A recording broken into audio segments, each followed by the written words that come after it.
กี่พี่น้องพอกินนะพี่น้องไม่เลยคู่มือนี่หันจอก10 จอกอันจอก20,000 25,000แล้ว30หรือ20ปลายนี่แหละ20นั่นเนาะ20กว่าบาท30 บาทประมาณนี้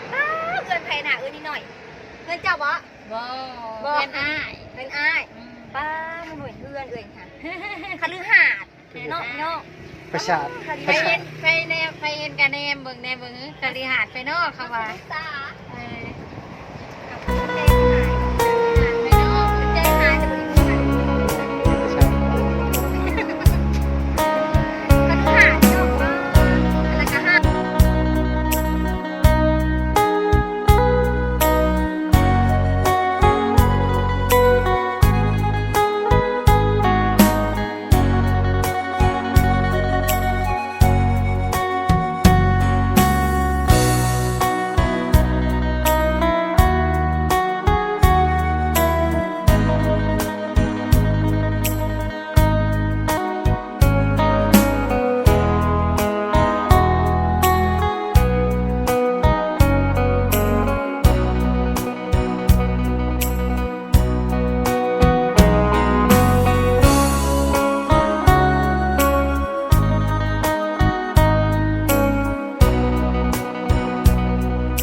สบายดีแหละสวัสดีพี่น้องปองปายเบิร์ดสุขุสุคนเนาะบอกว่าจะเป็นพี่น้องทางฝั่งไทยฝั่งลาวและทางต่างประเทศเด้อเมื่อนี้กันยินดีต้อนรับเข้าสู่ช่องสาวไทยสาวลาวเซโนพี่น้องสาวไทยสิพาพี่น้อง FC ออกไปทางนอกนะเพียงเนาะซึ่งเมื่อนี้นะพ้นกะ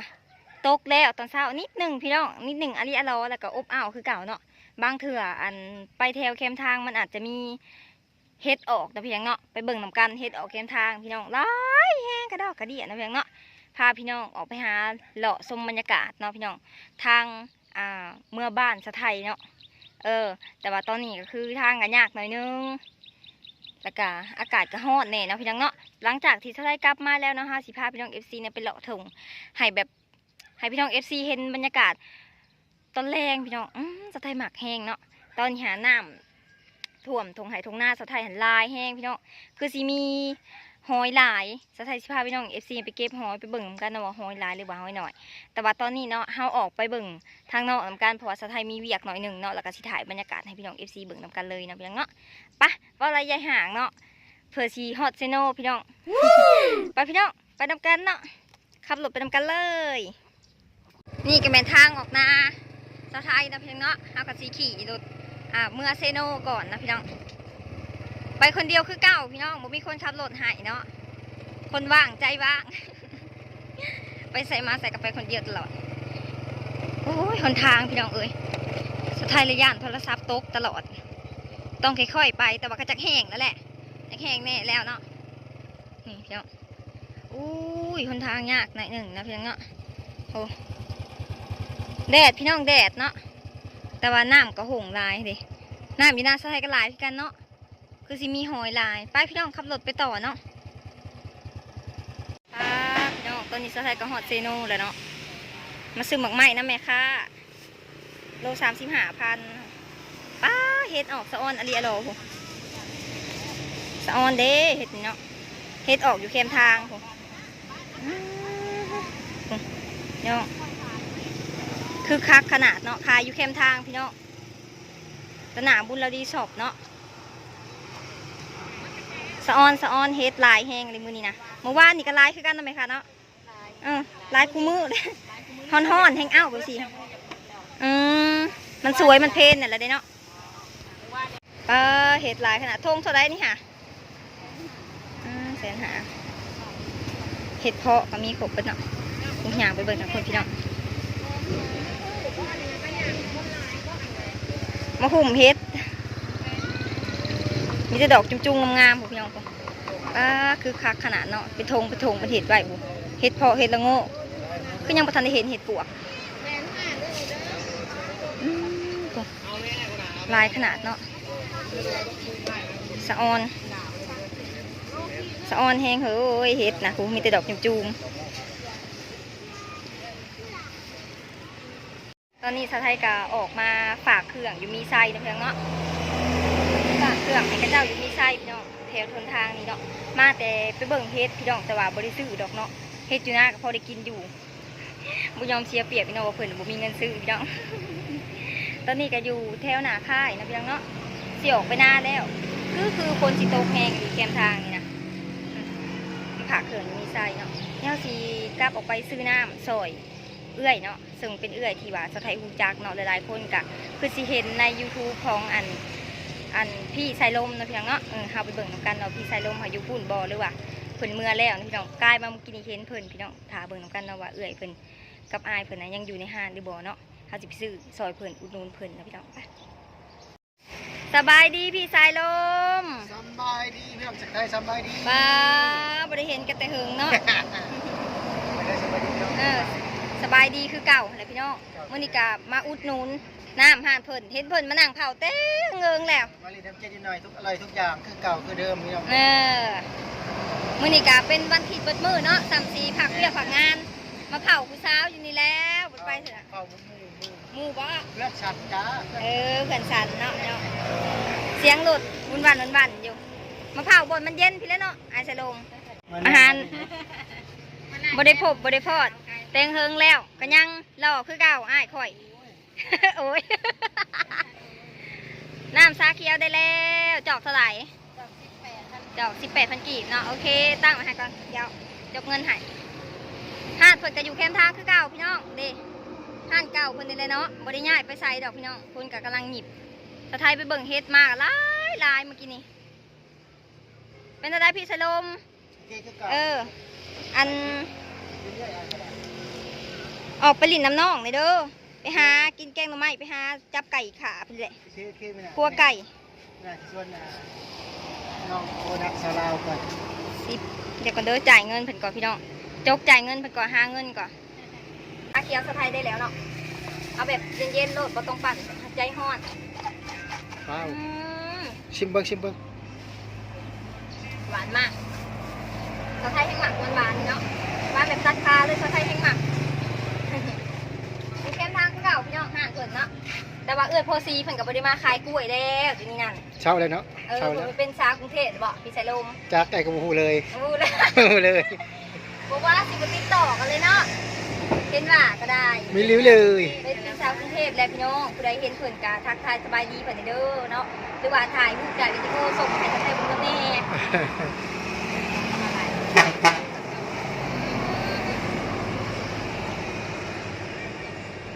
แซ่บบ่ชาเขียวฮันเจดีหน่อยนี่เจาะบักใหญ่พี่น้อง18,000นี่18,000 กีบพี่น้องพอกินนะพี่น้องคู่มือนี่ฮันจอก10จอกอันจอก20,000 25,000แล้วเป็นเงินบาทเท่าใดพี่ไซลม18,000จากไอ้กระบอกจะเคยใช้เงินบาทไปฮะกระบอกคอยประมาณ30 บาท40 บาทเนาะมันนะพี่น้องคือว่ากุ้งแล้วกันอร่อยนะพี่น้องเนาะผู้ใดอยากมาอุดหนุนเป็นกันมาอุดหนุนได้เด้อพี่น้องนิดหน่อยแต่ว่าไฮไลท์18,000นี่เจดีหน่อยประมาณ30หรือ20ปลายนี่แหละ20นั่นเนาะ20กว่าบาท30 บาทประมาณนี้เงินแพงหนานิดหน่อยเงินเจ้าบ่เงินอ้ายป้ามันหน่วยเงินค่ะคฤหาสน์เนาะประสาทไปเห็นกันแนมเบิ่งคฤหาสน์ไปนอกเขาว่าเต้ข้ เก็บไปใช้ อยู่ในถุงก็ดูหาดพี่น้องป้าอันนั้นก็หาดเรานะป้า แม่นท่านเปิดอาหาร ได้เค้กกันได้เค้กแทนกันแต่ดอกไม้ แต่ว่ามันอยู่ในสะพายกับหมูว่ะขายเค้ก เขาได้บ่คอยเห็นบันได มันเป็นกำแพงตันขนาด แม่กำแพงจัน แต่แถวนี้เขาฮู้แล้วเริ่มมาซื้อร้านเลยได้ คนนี้แล้วพี่น้องผมว่ามาแล้วมานี่จะเป็นบริตัวอะไรเหรอ มาแล้ว เราไทยไปซีออกหน้าไปเบิ่งพระเจ้าไทยหุดหน้าพี่น้องเอ้ย เออ ตอนนี้กาเบ่าวเทศกำลังเริ่มไทยเนาะมันบริเดดไทยมือก็ได้ตัวที่สองมันเด็กก็แล้ว อืม ได้กับส่วนพี่สายลมมาแล้วนิดหน่อยกับไปเด้อไปดิแน่แต่เพิ่นน่ะกับค่าหาเงินกันเป็นสิชวนไปใส่กันเนาะ หาเงินเพิ่น ตกอรีเด้อพี่น้องเด้อตกแห้งอรีแล้วป้าตกแห้งเบิ่งสะไทยสิถ่ายเรือนงามๆให้เบิ่งเนาะบ่แม่นเรือนคาลิหาพี่น้องนี่เริ่มเด้อนี่นะฝนตกมาแล้วพี่น้องจักสิไปส้นทางใดมาหาส้นอันมุดน้ำอยู่ห้านนิดหน่อยนี่แหละเนาะนี่พี่น้องเฮือนน่ะป้าเฮือนอ้ายพี่ชายของอันนิดหน่อยนะพี่น้องเนาะกระดอกกระดิอาลีเนาะวาสนาสะไทยสิได้อยู่บ่เฮือนแบบนี้เนาะ ได้เงินยูทูบเบอร์จะได้ซื้อ ฮะ ได้เงินยูทูบเบอร์จะได้ไปซื้อ ป้าเถอะ ได้เงินยูทูบ น่าได้กระฝากกดไลค์กดแชร์เนาะอย่าขามโฆษณาเพื่อสั่งแล้วได้ให้สะไทยนี่เนาะพอสะไทยสิได้ไปซื้อเฮือนแบบนี้เฮ็ดเฮือนแบบนี้คือเขาพี่น้องได้แต่ปูนนะได้ ฝนพระมาเลยพี่น้อง เราไว้ก่อน มาแล้ว เสามันกับคะแนนได้อยู่นะ เอ้ยนิดหน่อยห้าจะปิว สะไทยมาพ่อกับสายฝน เฮ็ดกับใจก่อนนะ สะไทยมาพ่อไปที่ฝนตก เอาความเย็นมาฝากมาต้อนตกห้ามพี่น้องพอดีอยู่นี่เลยแล้วคิดไปอยู่ทางไหนมุดอยู่แถวนี้แหละ เดี๋ยวดีก่อนเดี๋ยวพี่เขามันพักมัน มาหาส้นอยู่ห้านเพื่อนพี่น้องแต่เจ้าของห้านไม่ใช่ นี่ว่าเจ้าของห้านนะอันนี้ว่าเจ้าของห้านนะ พูดช่วยหน่อย จะใครนำพี่น้องคนพระพี่น้องจะมาหาส้นอยู่ห้านแล้วพี่น้องห้านขายเค้กสิทั้งมีทั้งเค้กทั้งมีอันกระเซ้าของฝากของต้อนพี่น้องครบจบในห้านเดียวเนาะเพื่อนกำลังใหญ่พี่น้องสะออนเพื่อนน่ะตอนนี้สะไทยกับมาหอยเทือนเลยเนาะพี่น้องเนาะอากาศก็สีแดดแห้งๆแบบสีเนาะฝนตกแน่แดดแน่พี่น้องแบบสีน่ะขาวจึงงามเนาะตะกร้าสะไทยกับพวมมันพวมยาวนะพี่น้องเนาะกำลังแตกกำลังออกพี่น้องเอ้ยนี่ได้ใกล้ชิได้ดำหน้าแล้วพี่น้องน้ำก็ได้พอแห้งเลยเนาะสะออนพี่น้องเขาว่าอบอุ่มสุนเย็นพี่น้อง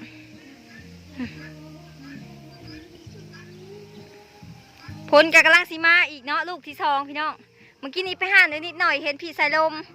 พอดีแหละเนาะรี่ส้นในหั่นเลยพี่น้องสะไทยกันเลยป้าบรรยากาศพี่น้องเอ้ยสะออนนะพี่น้องเนาะ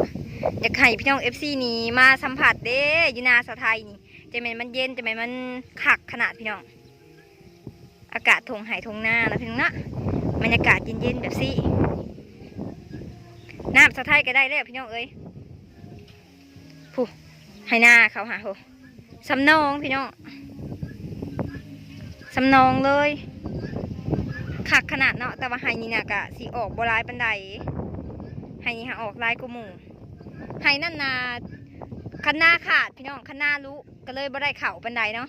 เหี่ยออกเบิดเข่าสะไทยนะ กะสะไทยนะเหี่ยออกเบิดนะพี่น้องเนาะตัวเพิ่นบ่มใบหวานไว้นะบรรยากาศอยู่ตรงหายตรงหน้าเดี๋ยวเพียงเด้อผู้อยากออกมาลินหรือว่าออกมาหาปลาหรือว่าออกมาคุดจีหล่อหาจุดจีหาหอยนะพี่น้องเนาะมาได้เด้อพี่น้องเด้อของกินบ่แต่อึดแต่อยากพี่น้องเอ้ย ว่าตรงๆเลยเนาะของกินบ่อึดบ่อยากคะแนนดุหาอยู่นาสะไทยค่ะหลายขนาดเลยเนาะคะแนนดุพี่น้องเอ้ยบนหน้าผู้อื่นผูกเขากะกำลังเกียมไทยหุดไทยนาเนาะฮะพากันเริ่มไทยหุดไทยนาไทยหุดไทยนาเบิดแล้วเนาะสะไทยกับไทยหุดคือกันน้องเทมาไทยหายเนาะผักผ่อนตะเคนตะแรงไทยใหม่น้องวะบรรยากาศจีน่ากะสิแบบคักแบบนี้แหละพี่น้องม่วนเด้อนอนอยู่หายอยู่หน้าพี่น้องเอ้ยม่วนคักอะไร ยินเสียงกบเสียงเขียดเนาะฝนตกมาตะแลงป้านอนขักขนาดตรงไหตรงหน้าน้ำหมกน้ำไม้หน้าสะไทยดิบุอึดพี่น้องมีแต่เครื่องป่าของดงทั้งนั้นเลยเนาะแต่ว่าคาสิให้มีคาสิมีพิซซ่าบอหรือว่าอาหารสรรพสินค้าบอเซเว่นเนี่ยมีบ่คือในเมืองดอกเด้อพี่น้องเด้อมีแต่ว่าขันอยากเลยหากินเนาะบ่ต้องใส่เงินใส่เหือใส่แห้งนะพี่น้องเนาะการอยู่ไหอยู่หน้าแบบที่แหละกับประหยัดได้หลายเติบเนาะไก่งวงห่อน้ำไม้ลายนะแม่สะไทยหันเอาไว้เห็ดเนาะเห็ดแนวพี่น้องมื้อหนักก็เอาไปแกงป้าสุดยอดเลยพี่น้องเอาไปแกงแซ่บขนาดเลยน้ำไม้ฮะเพิ่นเอาไว้เห็ดแนวมันอยู่เดี๋ยวตัวนี้นะเงาอีกแล้วเนาะตัวหุ่นกระลายก็ไม่ไผ่บ้านพี่น้องไก่ห่อเลยเป็นอะไรเนาะพี่น้องเนาะคิดสะไทยกับบอดี้สูบไปใส่ไก่ดอกพี่น้องเอ้ยบอดี้สูบไปลิ่นไปหันไปนี่เนาะมีแต่ถ่ายภาพบรรยากาศให้พี่น้องFCเนาะได้เบิ่งนำกันว่ามันเป็นตะอยู่สำไรเนาะนาสะไทยอ่ะฝากคอมเมนต์กดไลค์กดแชร์สะไทยเด้อพี่น้องเด้อเนาะละกาบ่ขำโฆษณาเพื่อสั่งแล้วได้เห็นสะไทยเนาะสะไทยสิเอาเงินไปเห็ดเฮือนคือเขา จากศาสตร์ใดปีใดสิใดคือเขาเนาะพี่น้องเนาะกระถาเบิ่งนำกันไปแต่ว่าแต่กกเซากับบุญหัวแล้วพี่น้องมันไหลงัวพี่น้องงัวหลายเนาะสิลงไปกินกาสะไทยต้องไหลมาแต่ต้นเลยพี่น้องเด้ขึ้นไปเบิดแล้วย้ำหายย้ำหน้าไปสิค่ะต้องซื้อกระทุนมาเลยนะพี่น้องเนาะถ้าไม่ได้นะคะต้องมาไหลไกลเนาะพี่น้องเนาะซื้อกระทุนมันยิ่งใส่แน่ไกลๆโลดมันจังไปงัวเนาะกระสั้นนะเฮ้ยแต่ในหน้าบ่ไปจักเถื่อขันห้างบ่อย่างมันไหลแบบสิเนาะพี่น้องเนาะเย็นเลยพี่น้องเอ้ยคักขนาดเลยเนาะสำหรับคลิปนี้สะไทยกับชิได้จากลาพี่น้องไปเลยเด้อบัดนี้นะมื้อหนามาพอกันใหม่ในคลิปหนาเนาะสะไทยสิเฮ็ดคลิปยังทุกคนก็อย่าลืมนะพี่น้องเนาะกดไลค์กดแชร์สะไทยแน่เนาะช่องนี้กลับมาเฮ็ด YouTube เป็นทางการแล้วเนาะมือใดตัดต่อได้ไวมือใดเฮ็ดคลิปได้ไวบ่ค่าเวียกค่างานก็มาลงให้พี่น้อง FC เบิ่งนํกันนะพี่น้องเนาะพอได้หาคิดถึงกันสะไทยก็คิดฮอดคิดถึงพี่น้อง FC หันเบิดกูคนเลยเนาะบ่ถูกคนเลยและสะไทยก็บ่ลืมเนาะสิ่งที่ FC นะมอบให้สะไทยมันหลายกว่าการติดตามมันหลายกว่ากำลังใจแท้ๆพี่น้องถ้าว่าสะไทยบ่มี FC กะทุกมื้อนี้ก็บ่มีสะไทยคือกันเนาะและได้ก็ขอบใจพี่น้องทางฝั่งไทยฝั่งลาวแล้วก็ทุกๆคนเนาะบ่ว่าทางต่างประเทศพร้อมเนาะพี่น้องเนาะบ่ทุกคนที่ว่าติดตามสะไทยอยู่เนาะสำหรับคลิปนี้ก็มีประมาณนี้เด้อพี่น้องเด้อมื้อหน้ามาพบกันใหม่เด้อพี่น้องเนาะสำหรับคลิปนี้บ๊ายบายสบายดี